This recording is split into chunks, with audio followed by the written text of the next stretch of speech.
we're looking at this poll, we're seeing in Gallup steadily, for the most part, support amongst all political groups eventually for same-sex marriage goes up. So when or is this going to happen for transgender Americans? Because 16 years ago was like the high water mark of Republicans apparently figuring out, okay, so we got our tax cuts, we've got our police state, we got nothing else. So we're gonna make this all about fighting against gay people. I think that they get, they're seeing polls like this, they can't really do that. That's not that popular.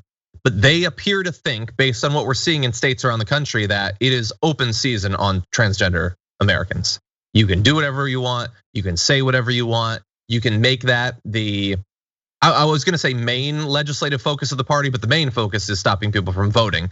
And now it's dueling with stopping critical race theory as the only other thing that Republicans do. So in 6 years, are we gonna see numbers like this for, and I don't mean like, some specific legal right, but just accepting that these are Americans, that these are humans in the same way as everyone else, that they have the same inherent dignity as everyone else, that it should not be one of the main focuses of a political party to make their lives a living hell, especially when they're the children. What's your level of hope for that in like the next 5 to 10 years? 5 to 10 years abysmally, because like what's been said, I think maybe even by James Baldwin, I'll paraphrase it for TV14, but like America needs an other, that there needs to be an other person to point to. Cynically speaking, unless there's something that can be pointed to that is more otherable to conservatives than trans folks, I think you're right. They're gonna be a like cudgel for a while. It just is the means to say that's important for allies, other folks in the queer community who feel like, oh, we can just relax now, we've gotten rights, everything's all chill. Like no, the struggle continues to continue making sure that everyone is included when we say that like everyone has rights. So unfortunately it's gonna take a while, but I think that should embolden allies and everyone else alike to like get ready for that battle and continue. It's the next part of it.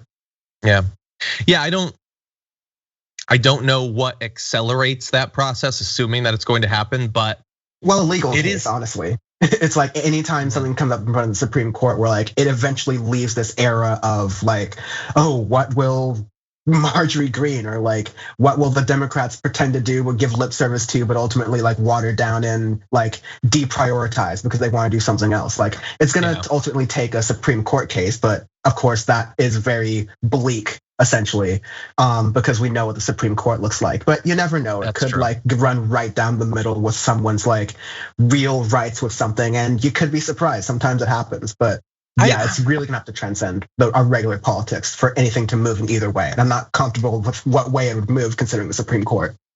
I definitely agree about the Supreme Court. What I wonder though is, like with gay Americans, it seemed like there really was sort of one core question. It's not the only question, obviously there are others, but whether you will be legally allowed to marry was such a centerpiece of the conversation nationally. It's not that there aren't legal questions or that are unfortunately being raised by Republicans when it comes to trans Americans, like being able to play in the sports that you want or being able to go to the bathroom you want. But I don't know, it seems like it's more of a, can we attack this group without suffering any social, cultural, political consequences? And my fear is that it is everywhere. It is so many states in just the last few months. This is what they've been focusing on. And coming from the Democrats, feels like mostly the sound of silence. Like they're not standing up in support of that community, which unfortunately reminds me of what happened with this. A lot of Democrats were just sort of like biding their time, like we'll see if the SCOTUS makes it illegal, but I'm not gonna stick my neck out before then. And then a lot of them would later have to pretend to care about it, like Hillary Clinton eventually did, and Obama and all that. Yeah, like that's literally what Obama was doing. Notably, Joe Biden made a gaffe about the administration being in favor of same-sex marriage, which forced Obama to then like officially say that publicly.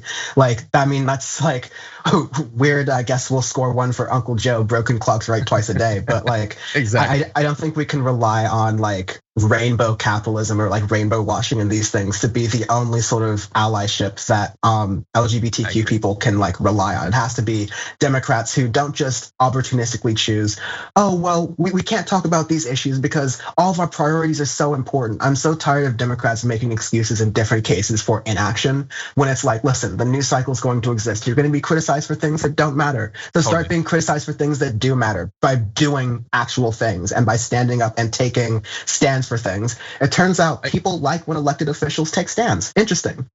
Interesting, yeah.